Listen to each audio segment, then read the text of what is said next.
ebale ya Congo ejali lopangota kashi ejali shenzela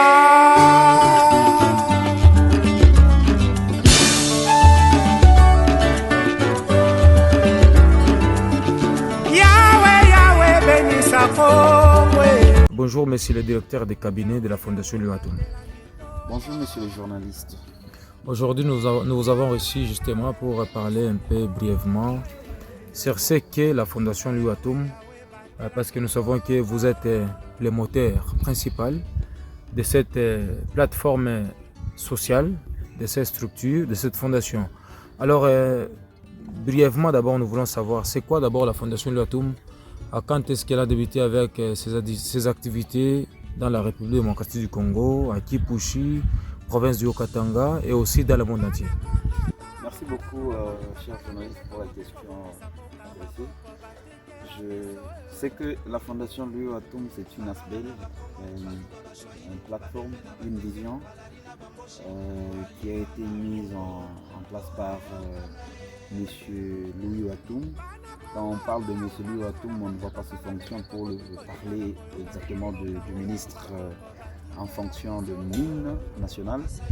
Alors, cette vision, elle a été mise en place depuis 2017, je pense en mai, donc ça fait déjà 9 ans que la Fondation Louis Watoum existait. Alors, je crois que c'est ce que je pourrais répondre par rapport à l'année où la fondation, où la vision elle a été concrétisée, ou mettre en pratique, c'est déjà pratiquement 9 ans. Merci beaucoup, monsieur Enoch Moua Sanchez. Et aussi, vous êtes membre de cette structure. Vous êtes directeur des cabinets de cette fondation depuis quand? Merci beaucoup. Je suis membre de la Fondation Louis Watoum. Ça fait déjà 6 ans que j'ai eu à rencontrer le visionnaire et le visionnaire m'en a parlé de la vision et j'ai compris que cette vision, il s'agissait justement de l'accompagner. Alors, je me suis donné aussi à fond, de façon que nous puissions produire des résultats par rapport à la vision et par rapport aussi aux résultats attendus par le visionnaire lui-même. Alors, vous êtes du cadre de cette fondation. Votre fonction, c'est limite ici à Kipushi, dans le Haut-Katanga, en République démocratique du Congo, sur le plan national ou bien même sur le plan international, votre fonction de DIRCAB? Je voulais dire que, je rappelle par rapport à votre première question, la fondation, elle compte déjà 9 ans. Donc, c'est-à-dire, prenez un enfant de 9 ans, c'est-à-dire que c'est un enfant déjà qui parle, qui est déjà probablement dans le cycle primaire, 3e de l'école primaire. Déjà, c'est un enfant qu'on peut compter justement et voir déterminer aussi ses talents. Donc, c'est-à-dire que moi, je pourrais répondre à la question qu'il y avait 9 ans déjà existant de la vision et nous sommes venus après 3 mois, à 6 mois, à 6 ans plutôt de la vision qui était mise en place. Nous sommes venus, nous avons rejoint la vision, mais il fallait restructurer justement la chose et restructurer la fondation. Et nous avons arrivé au moment opportun où il fallait donner aussi notre opinion, notre façon de faire les choses, notre savoir-faire.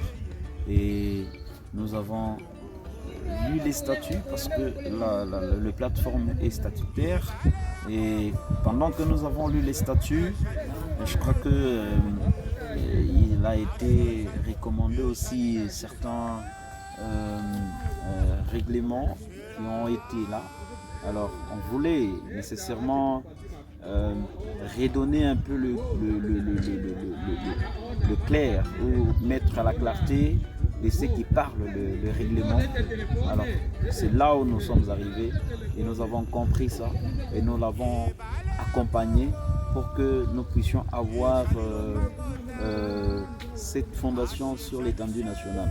Voilà, c'était un temps que le visionnaire lui-même il m'avait accordé, et quand il m'a accordé le petit temps de voir ce que je pourrais ramener comme résultat, et de moi aussi j'ai essayé de voir aussi sur le règlement comment amener cette structure sur le niveau national et ça rapporter par rapport à ce que j'ai donné comme accompagnement, ma même mise, et ça donnait le fruit de renaître cette fondation après 3 ans.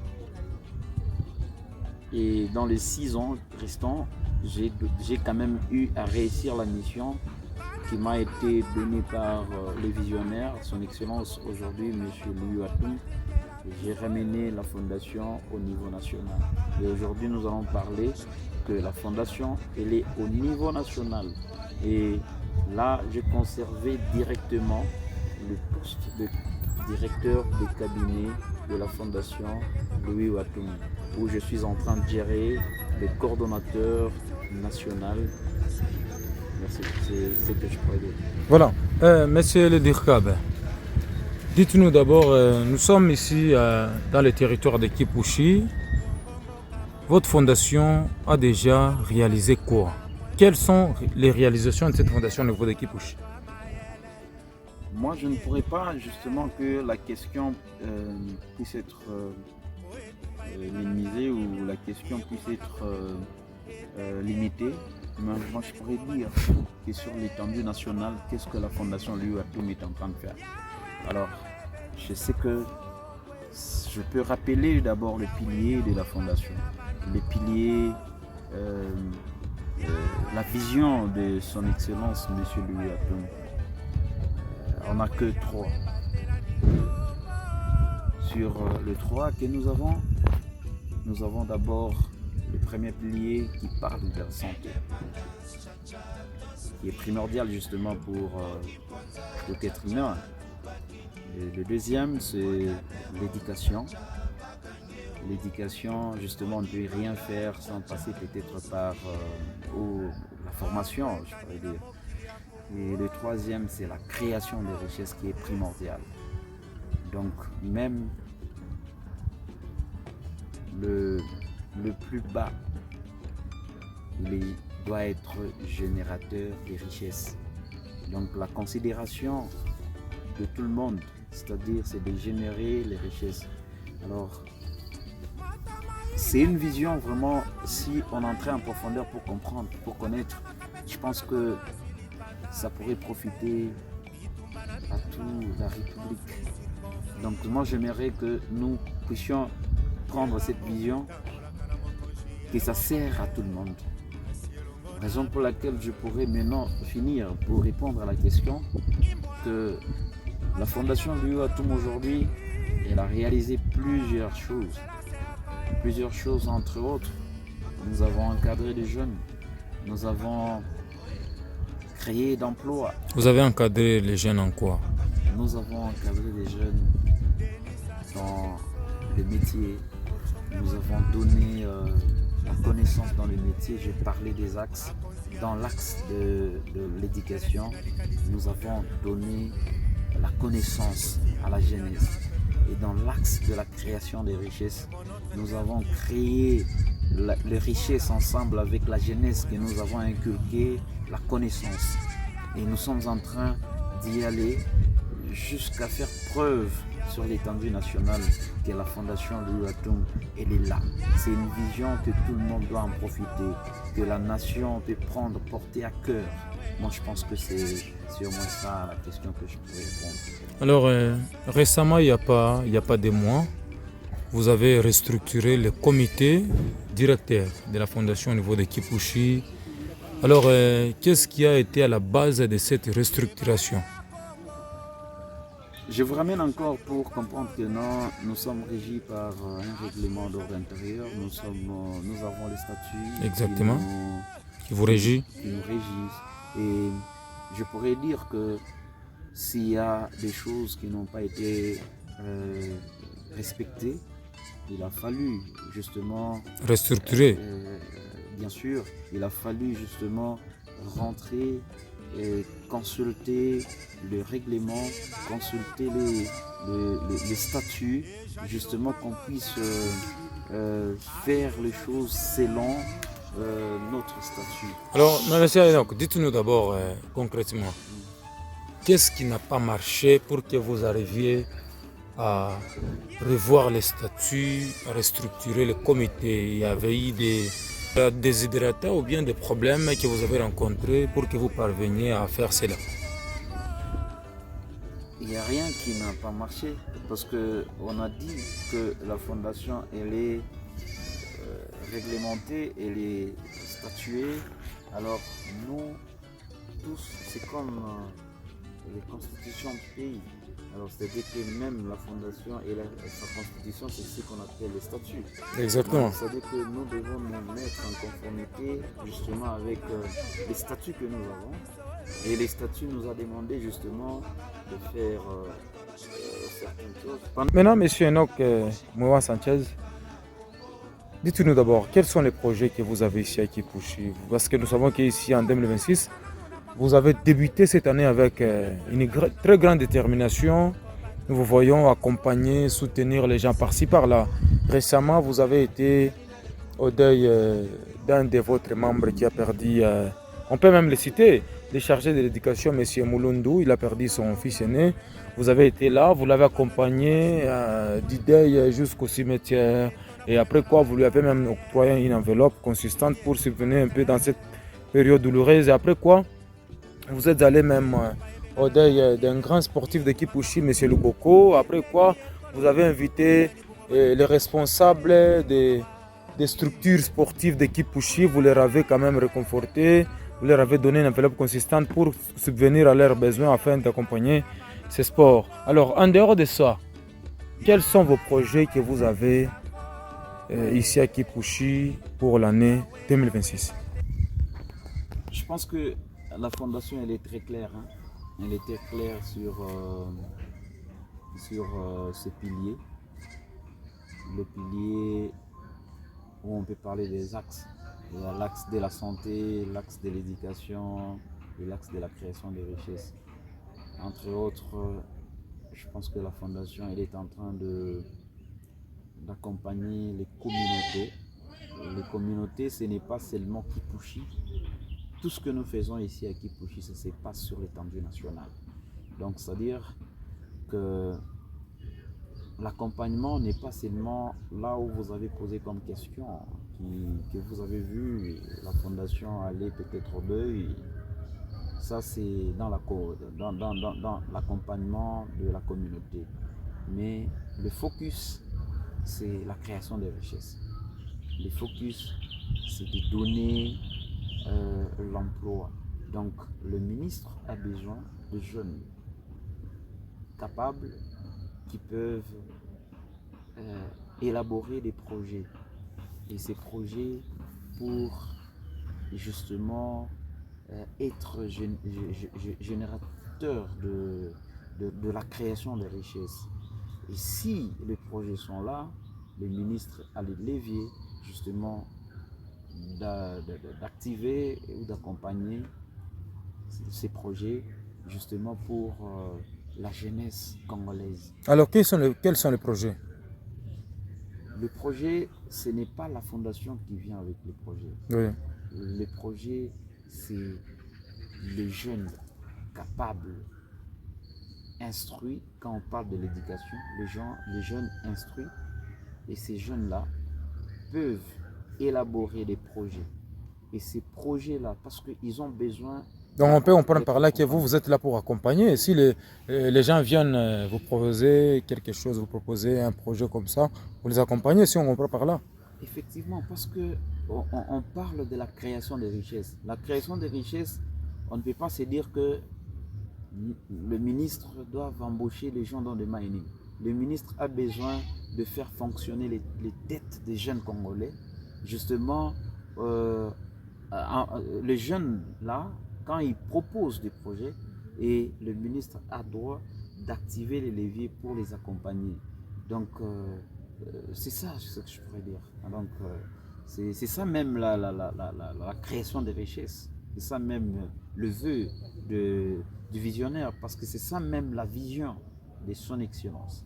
Alors, aujourd'hui, nous sommes le 31 janvier 2026. Il n'y a pas 2 semaines, vous êtes revenu de Kinshasa.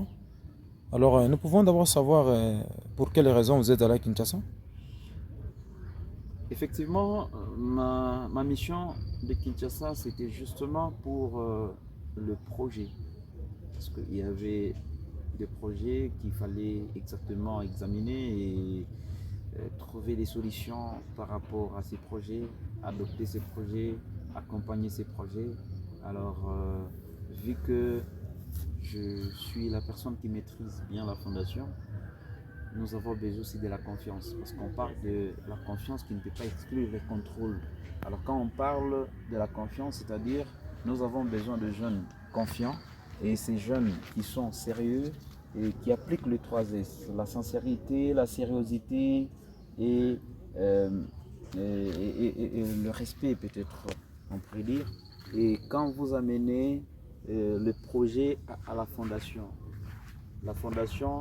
est là juste pour vous accompagner. Donc, je pourrais profiter de cette occasion pour lancer un message que la fondation Louis Watoum a la vision d'accompagner la jeunesse instruite. Donc, cette jeunesse qui est instruite, je pense que la jeunesse là, elle va être au profit de l'accompagnement du visionnaire de la fondation Louis Watoum. Vous avez des projets, adressez-vous à la fondation Louis Watoum, parce qu'elle parle de la création de richesses, parce qu'elle encadre le jeune, parce qu'elle prônait la santé.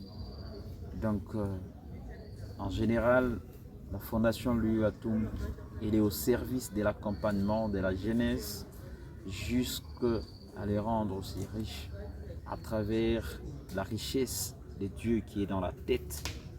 La richesse de Dieu qui est dans la tête, c'est la richesse qui fait en sorte que un homme, la jeunesse, puisse produire de projets, élaborer plutôt des projets, et ces projets puissent être génératrices des recettes, génératrices des richesses. Voilà au moins ce que la fondation Louis Watoum prenait. Alors ici à Kipushi, vous comptez actuellement combien de membres adhérents? Nous sommes une structure, nous sommes la fondation. Nous avons cette sollicitation de plusieurs membres. Donc on ne peut pas y compter. Nous avons beaucoup de sollicitations. Beaucoup de gens, c'est comme des cris dans l'arbre. Donc la population, quand elles ont des cris dans l'arbre, elle vient trouver des solutions à la fondation Louis Watoum. Donc c'est-à-dire que Kipushi, ça appartient à cette vision de Louis Watoum. Donc tous les habitants de Kipushi viennent trouver des solutions à la fondation Louis Watoum. Donc on ne peut pas déterminer qui est membre, combien de membres nous avons, mais nous sommes au service de la population, pas seulement de Kipushi, la population katangaise, la population kasséenne, la population kanangaise, la population tanganyika. Donc nous sommes sur l'étendue nationale, c'est qu'on pourrait dire. Alors c'est-à-dire que ça c'est une vision, on n'a pas besoin de compter les nombres de gens, mais nous avons besoin d'extérioriser notre vision sur l'étendue nationale. Alors, monsieur le Dirkab, nous continuons toujours avec cet entretien. Alors, dites-nous d'abord, quelle nuance existe-t-il entre la PEC et la Fondation Louis Watoum? Merci beaucoup, monsieur le journaliste, pour la question posée. Je pourrais répondre à cette question, pas si long, mais je pourrais quand même déterminer pour dire que la PEC, c'est un parti politique. Un parti politique, nous tous qui connaissons le rôle d'un parti politique, c'est de conquérir le pouvoir et le conserver tout au long possible. Mais tandis que la fondation, l'UU Atum, c'est... Je vous ai parlé d'une ASBEL, c'est une plateforme, c'est une vision qui a été mise en place pour accompagner la jeunesse congolaise. Justement parce qu'elle est basée sur 3 piliers. Pas la jeunesse, même la communauté tout entière. Nous parlons de la jeunesse parce que c'est la relève. Parce que quand on parle de la jeunesse, donc c'est-à-dire que quand on regarde, donc le visionnaire a regardé la jeunesse et il a compris que la jeunesse était en retard de réflexion. Alors il fallait les réveiller par rapport à mettre une vision très claire qui parle de 3 piliers, de 3 axes, qui parle de la santé, l'éducation ainsi que la création de richesses. Donc c'est-à-dire nous avons besoin, nous en tant que fondation, nous avons besoin de voir la nation en bonne santé. Après avoir été en bonne santé, nous avons besoin de voir la nation être éduquée, donc c'est être formée.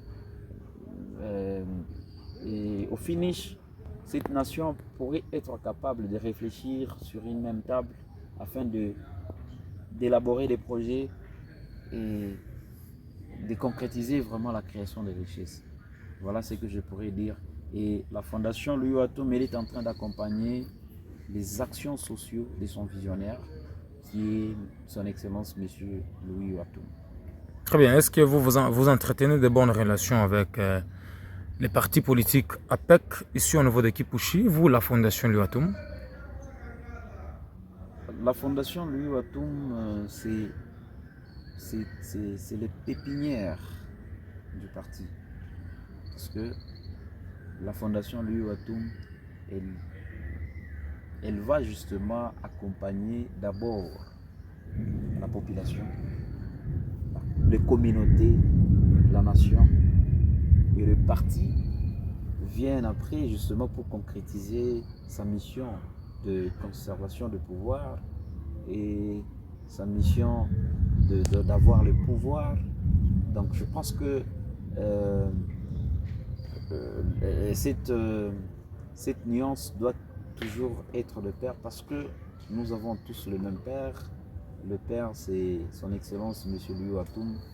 Il sait pourquoi il a mis des structures en place. Chacun a son rôle et sa partition à jouer. Merci beaucoup, monsieur le directeur de cabinet de la Fondation Louis Atum, monsieur Enoch Mouya Sanchez. Ça a été pour nous un grand plaisir de vous avoir ici sur ce petit entretien. Merci beaucoup. C'est à moi de vous remercier. Merci. Merci, mesdames et messieurs, fidèles auditeurs, auditrices. Nous avons reçu le directeur de cabinet de la Fondation Louis Atum, monsieur Enoch Mouya Sanchez. Avec lui, nous avons quand même essayé de parler de cette fondation à long tout comme à large. Il a été quand même explicite, vous l'avez suivi. Merci beaucoup. Les prochains rendez-vous, c'est dans les prochains jours. Merci.